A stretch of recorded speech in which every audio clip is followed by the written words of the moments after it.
Hey, welcome. Thanks for joining today's Google Ads training.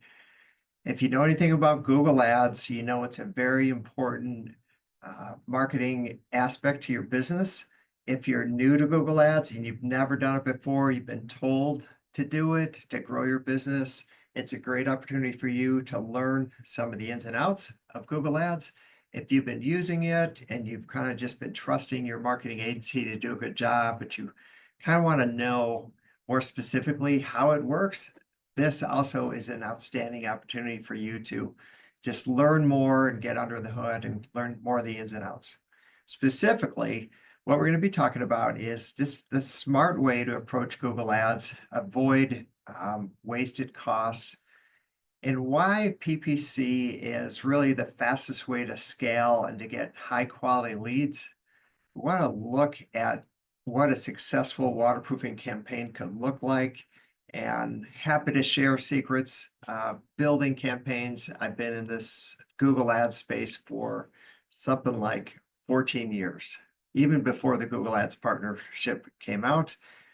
And I want to talk about mastering some of the metrics that drive real growth, which will lead to more sales, more leads, more sales, and hopefully more profitability for you. So realizing we all multitask and try to do a million things, I'm going to try to be concise and right to the point. I don't want to waste your time. If you could tone down your distractions, I think you're going to get some really good value out of this next 30 minutes or so. Quick background about me. As I mentioned, I've been in the Google Ads space for 14, 15 years. I've been in the waterproofing space for 30 years now. I have a book on digital marketing for basic waterproofing here. I've been on the board of directors for the Basement Health Association for 15 years or so. I have a podcast called Rainmaker for Contractors. There's great interviews there from other basic waterproofing owners, and they share some of the tips and tricks that they've learned over the years. And I also coach 25 to 30 digital marketing agencies.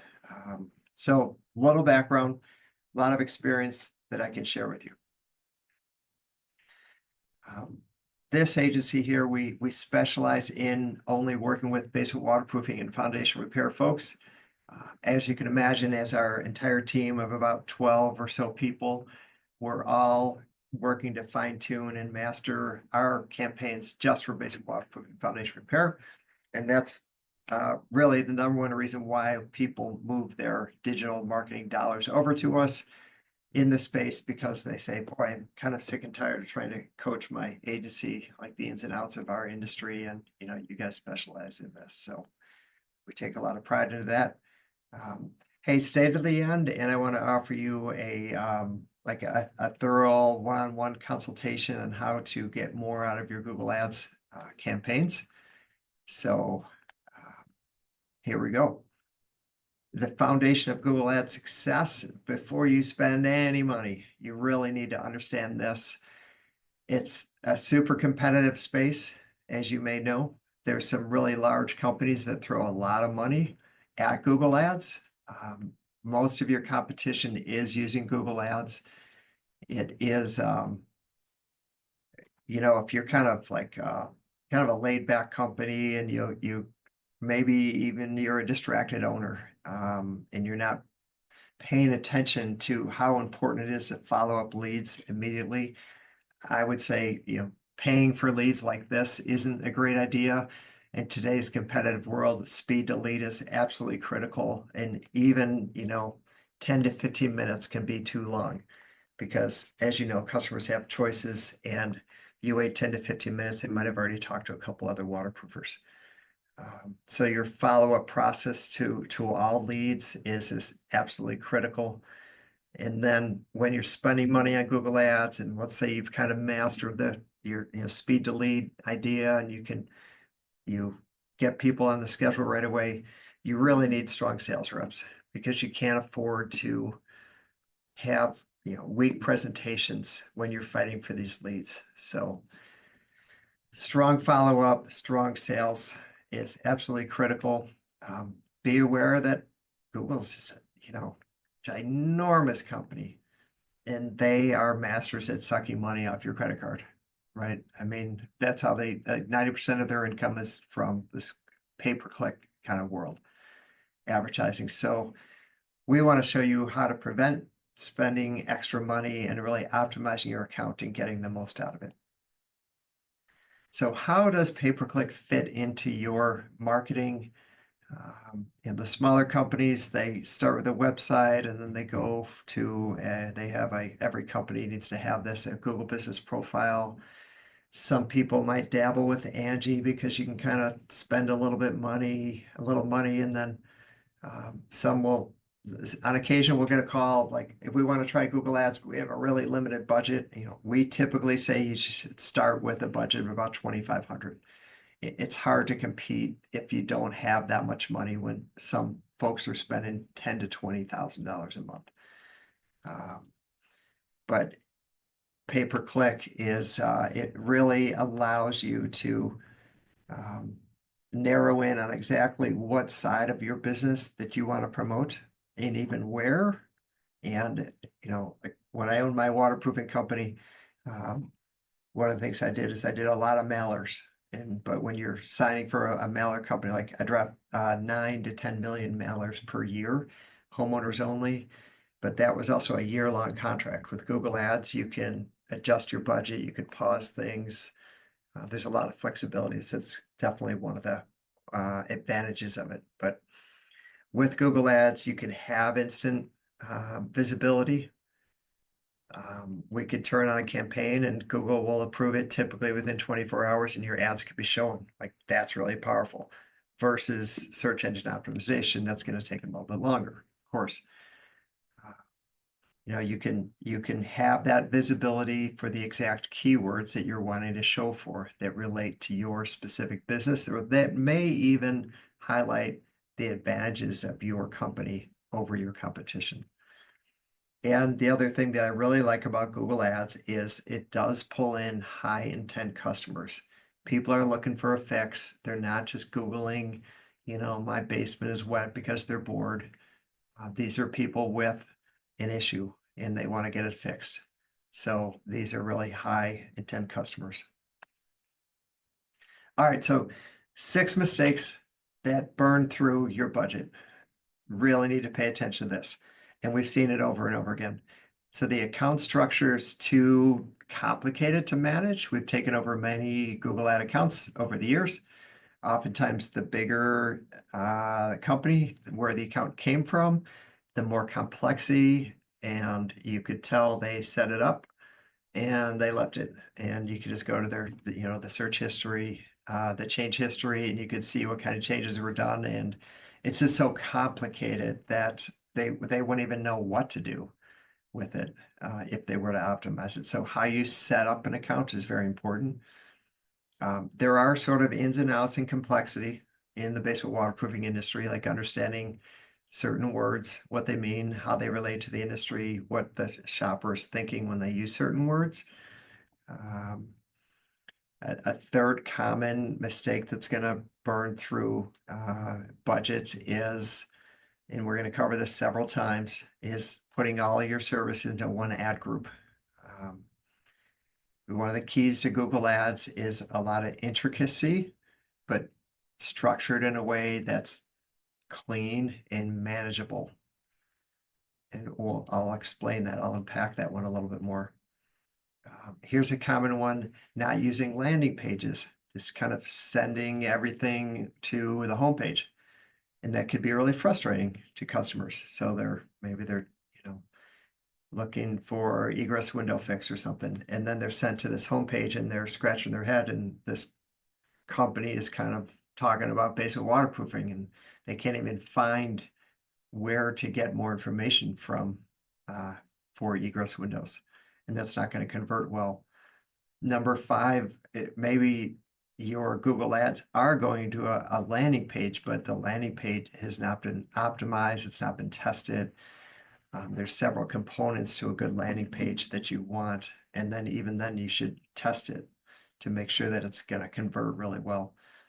And then, as I mentioned earlier, sometimes people want to compete in Google Ads with a really small budget, and sometimes there's not even enough data to optimize an account. So those are 6 common things that we see. So here's the number one mistake. One size fits all is sending all of your traffic, whatever it is, to some kind of a generic homepage. It's confusing. It's Google Ads is a lot about relevancy. I like this triangle. People have used this triangle to explain Google Ads, and it would start with the keyword on the top, and then they go to an ad, and then they go to a landing page. And the more that you have that in alignment, the keyword relates directly to the ad, and it's like, oh, okay, I typed in, I'll go back to the egress window, typed in egress window, best egress window company in whatever, Maryland.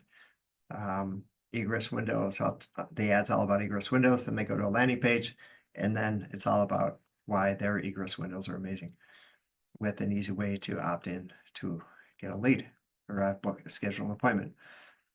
So what is the blueprint for a high return on investment? We're going to walk you through how to get the most leads and maximize your return on investment. So I talked about having like a clean way to organize your campaigns so that you can manage them and optimize them over time and keep track of what's going on. So your budget is set at the campaign level. So let's say you have a budget of $5,000. You could drop $1,000 per month on each of these 5 different main groups, right? But probably the majority of your business is going to be coming in through basement waterproofing. So maybe you want to put 3,000 there and lower and split up the remaining amounts on this kind of stuff. And you may not even do egress windows. So, but just keep in mind, it's Google Ads works this way. It's like campaigns are the umbrella, and then underneath are ad groups. So I'm going to show you, just take one of these. So let's start with the important one, that basement waterproofing campaign.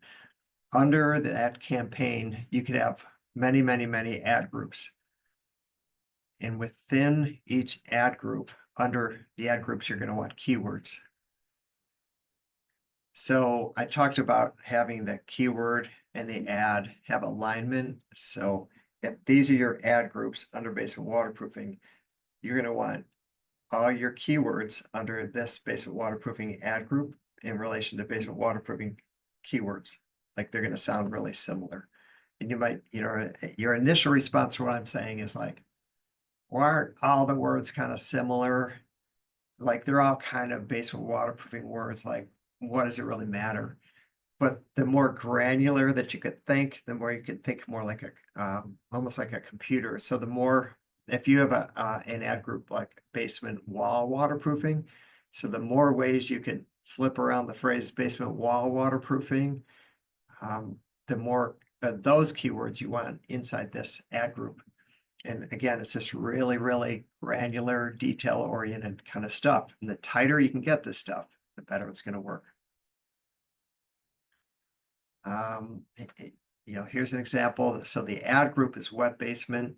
These keywords, wet basement, water in my basement, wet basement solutions, wet basement repair, pretty darn close to wet basement.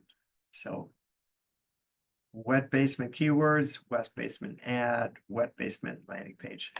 There's alignment. That's how you're going to get the most out of a Google Ads campaign and how to set it up the right way. So just review the structure. The budgets are set at the campaign level. Ads are tied to the ad group. And then keywords are under the ad group, and the keywords are triggering the ads. So what this does is it gets the right person to see the right ad at the right time. And it gives them exactly what they want, because Google wants everyone to have a really positive experience. So they're not, playing hide and seek to find stuff. So a question I'm often asked is, how does Google decide who shows up first?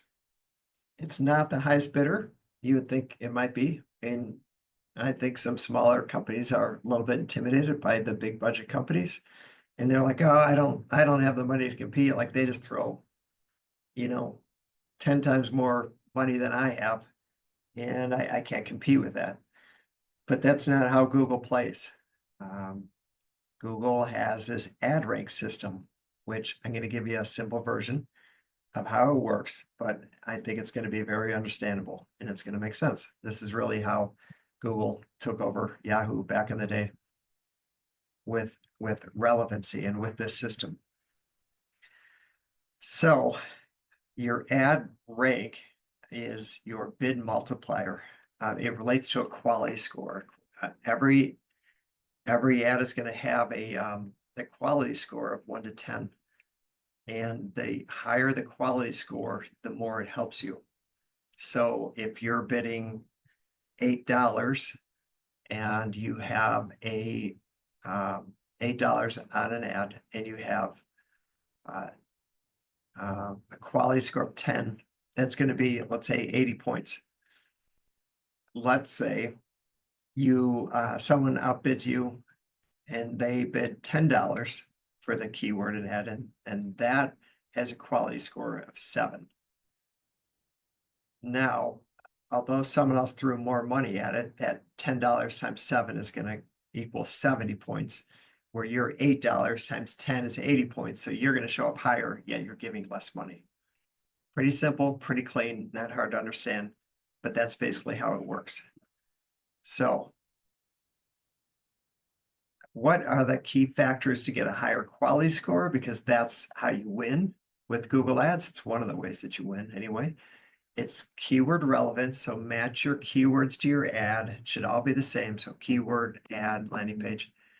Ad relevance, match it to the user experience, and then the landing page.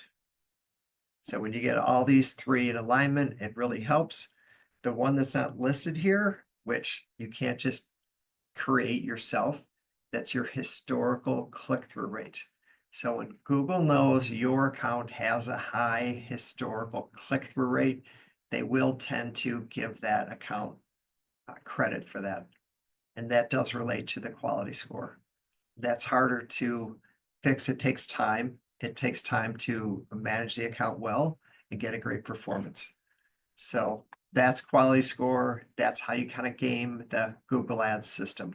So even though you might not have the budget of $10,000 to $40,000 a month, you can make your smaller budget work well and maximize your return on investment by playing this way. So quick checklists for success with pay-per-click. Use small, tightly themed ad groups. Master keyword types. I'm gonna mention that. I'm gonna cover that in a second. And I want to mention here, use a large negative keyword list. What is a negative keyword list? A negative keyword list would include keywords like wet boots, wet deck, anything that is wet or water related that's not related to a basement. Wet iPhone, I mean, that's a big one. And if you have that large keyword list, which you develop over time, you can imagine what our large negative keyword list looks like.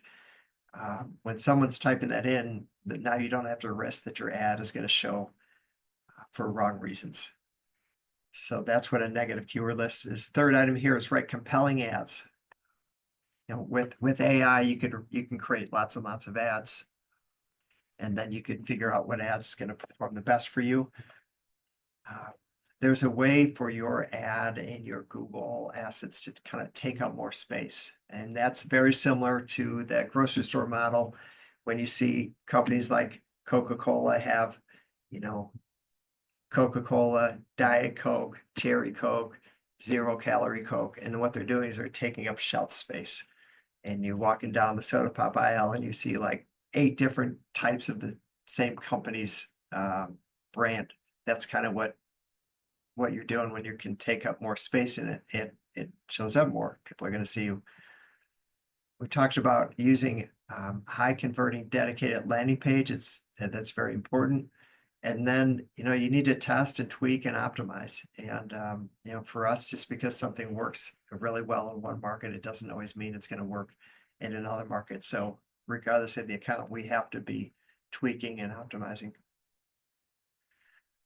I love this saying, if you can't measure it, you can't manage it. That's true in any aspect of your company, but same with Google Ads. You should really not do Google Ads unless you are using call tracking and measuring your return on investment. You can't just throw a bunch of money at Google Ads and then rely on someone saying, how'd you hear about us? And they say the internet. You should really see where your money's going and what is converting and ultimately what's bringing sales in. So some things that you need to be tracking are your phone calls, of course, your web forms, like where are they coming from? Is it Google Ads? Is it local SEO? Or is it a referral that they typed your company name in? They knew about you ahead of time. And optimize for leads, not for clicks. I kind of want to put a little asterisk there, and I'll unpack that later. All right, so 4 metrics that really matter. What's your total spend for the month? You always want to know that. What's your cost per lead? Put a little asterisk there as well. What are your total leads and what's your return on investment?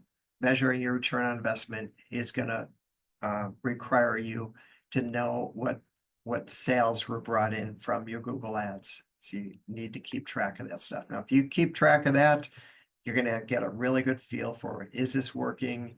And then if it is working, in what areas do I want to spend more money? In what areas do I want to, cut back?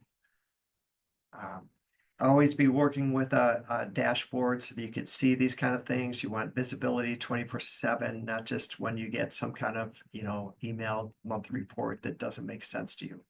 In today's world, someone should be able to explain exactly what the dashboard says and how it works so that you can manage your company well and the funds.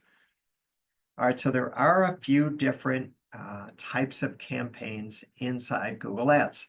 I want to unpack these. So search campaigns, to us, it's the most important type. Capture customers actively searching for your services on Google. We heavily depend on these. Second one, Performance Max. Performance Max is really interesting and intriguing. You can give Google various things like headlines, descriptions, the phrases like since 1983 and lifetime warranty and best waterproofing company, whatever you're comfortable with. You can give them images and so on. And what Performance Max will do is they will put together the most compelling ads and they will display those all over Google land, wherever they can, to pull in leads. It's really important to know that and understand that. And I do add a phrase here, it includes display.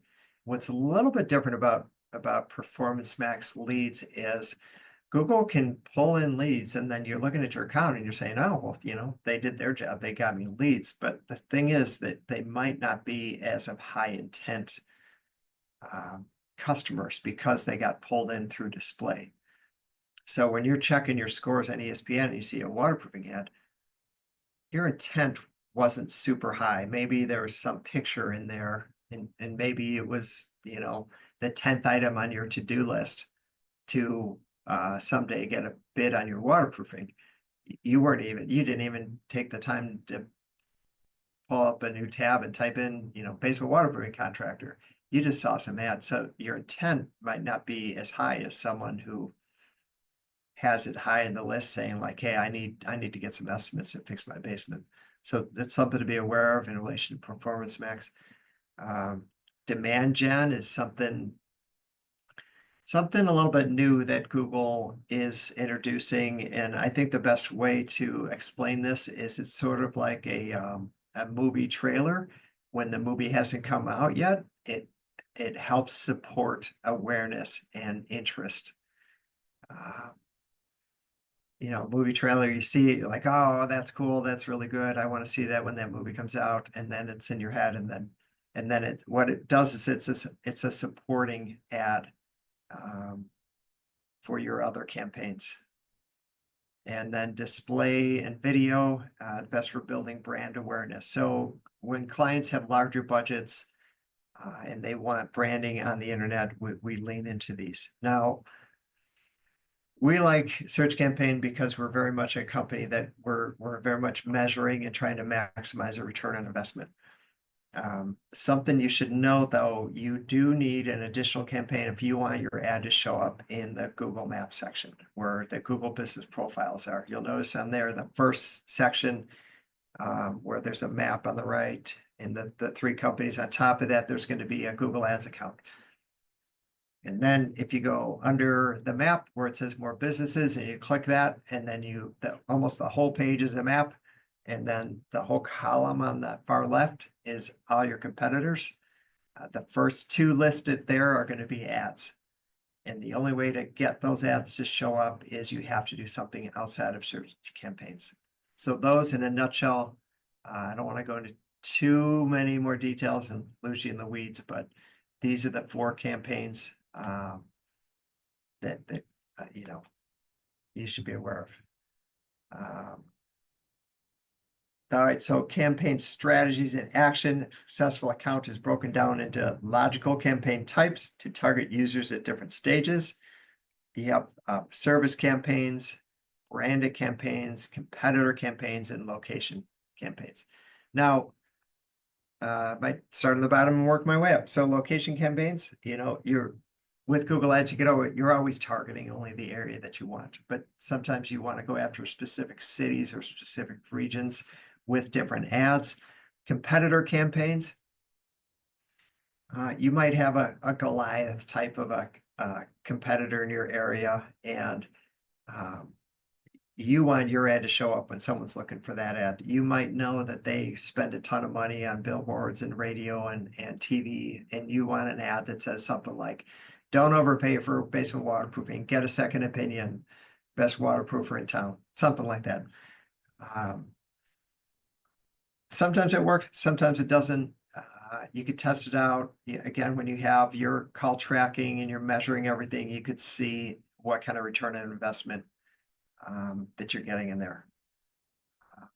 Branded campaigns and then, service campaigns. Yeah, we need service. So that's some more campaign strategies there. Now, this is keyword match types. There's 3 I want to cover. There's broad, there's phrase, and there's exact. Broad is on one end of the spectrum and exact matches on the other end. So broad is something that we try to avoid. It's basically, if we were to put in the phrase like basement waterproofing, and we put that in as broad match, basically what we're telling Google is we're giving them permission to pull in any type of words that somewhat relate to basement waterproofing. And I don't like this because, well, 1, it could be a waste of money, but 2, Google will pull in keywords that are just not search or intent in relation to basement waterproofing. Like they could pull anything related to waterproofing, or they could pull, basement finishing, intent type of user. So it really opens it up. I'm going to jump down to exact match. And when you have keywords that we put into an account under exact match, the ad is only going to trigger when you have the exact phrase typed in by the customer. This really is going to handcuff Google to say like, hey, Google, only show my ad if there's an exact match that is covered. Now, phrase match is in between those two. It's not broad and it's not exact. I like phrase match and I like exact match. And it's going to be much tighter. We're going to be able to control what Google does to your account so you can get the most return on investment. I already mentioned this, but there is that negative keywords. So that's your list. So when you go into an account, you could see actually the phrases that people are typing in, and then you could just add those to a negative keyword list, and you create this huge master negative keyword list. So that's good to have as well. All right, so how to write ads that get clicked. use keywords from the user's search query directly in your headline. So I just mentioned that. You can identify what people are typing in, and imagine if someone types in some phrase and then that exact phrase that they just typed shows up on the ad.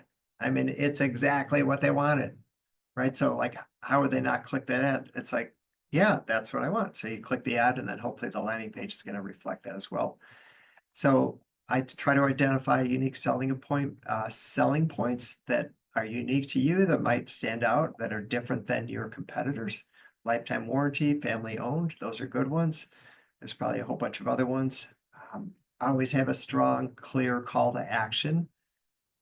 Get, call, that's a word that demands action. So try to keep it action oriented. Get a free estimate. When? Get a free estimate today.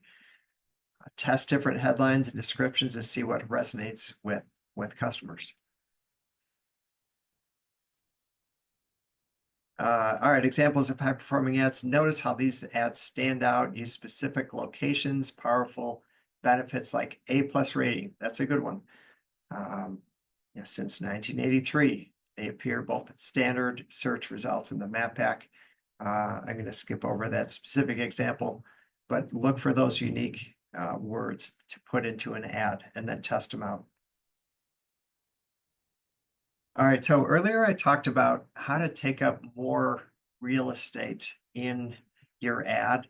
So within Google, there are several different options when you create your ad. You could add different things to your ad. One example is you could make your phone number clickable in an ad. So when they click it, whether that's only on the phone, they click the the phone number, and it's going to call your office. That's a really nice thing to add. A site link asset. So it adds a link to your ad. Now, because we talked about having a granular Google Ads account, you're going to want to have different links in different ads, setting them to the right page. So these are more ways to make your ad bigger. It's going to increase your click-through rate. Activating assets inside Google Ads. Yeah, inside the Google Ads interface, you can add a wide variety to your campaigns, images, business logos, call outs, location, lead forms, whatever's relevant to your business. Google has a lot of options inside of there. All right, let's shift over to your landing page. So again, you never want to send ads to a home page. And we've done like tons of testing. I would say there's only one scenario that it does work to send, in some cases, keywords and ads to a homepage. In our experience, when the company is really well branded and like everyone in the whole city knows who they are, that's when we've seen a better result on the homepage. But generally speaking, you're almost always going to have a better return on investment when you're sending keywords and ads to specific landing pages that align with what the person is searching for. So you want a headline that matches your ad. It fits with everything I've said. You want a phone number that stands out and it's obviously clickable. Sometimes owners have phone numbers that are clickable, but you wouldn't know it. So you want that to pop and like, I say, treat everyone like they're a third grader. So make it like super simple. Kids are smart these days, so maybe I should shift that over to first grader. Keep things simple and clean and attractive, professional. Get a free inspection, have that form accessible, don't ask too many questions. Trust signals like customer reviews, testimonies, any kind of third-party credentials, certifications, A+ BBB rating, Angie's List Super Service Award. All those things are signals to reassure the customer that this is a good company and they should be getting an estimate from you. So set your 7-point Google Ads success checklist. It's kind of a summary overview. Master conversion tracking. So you want to track your leads. I get it. All right. Talked about that. Talked about building a granular ad groups, like match your ads with the search query. Talked about the ad, writing compelling ads, speak to the customer's pain, Number 4, control the match types. Primarily, you want to be using phrase and exact. What happens is people use broad when they're not that familiar with the industry. On occasion, sometimes broad does work. It works best when it's packed with that large negative keyword list. But generally speaking, phrase and exact match are going to be the way to go. Dedicated landing pages, you want just tight campaigns. It's keyword, ads, landing pages. And then leverage those assets to stand out. I talked about that Coca-Cola analogy, like the bigger you can make your ad, the more space you're going to take up and the more it's going to pop. And then testing and refine your campaigns. I've been doing this a long time. I've seen too many large companies have an amazing sales process and looks super impressive, and they set up a super complicated Google Ads account, and then no one does any work on it, and it doesn't get optimized over time. I've seen it too many times. So that is a pretty good, quick summary of Google Ads. I am a big believer in taking action and implementing. If you're doing Google Ads now, write 3 things down that kind of stood out to you. Maybe it's you want to kind of review the landing pages in account. Maybe you want to review the phrase types, or perhaps you need to review call tracking. Is it in place? Are you able to, do you even know what, when a Google Ads lead comes in versus anything else, local SEO or direct or organic or anything like that? Are you able to tell that? Maybe you want to check your dashboard. Do you have like a 24/7 dashboard that you can look at? So what are 3 things that you can look into more and, try to take action. The more action you take, the more successful you're going to be. If you're looking for us to give you some feedback, we're happy to provide that with you. We would look at your keywords and your ads and just really give you feedback on how effective your overall brand is online, and specifically with Google Ads. We're happy to give you up to a 30-minute consultation on your Google Ads account. So if you're interested in that, please reach out to us. What we do is kind of a discovery call, and then we do some research, and then we will meet with you on Zoom and review that and offer a free analysis. But thank you so much for joining. Please reach out to us. We're here to help. Make it a great day.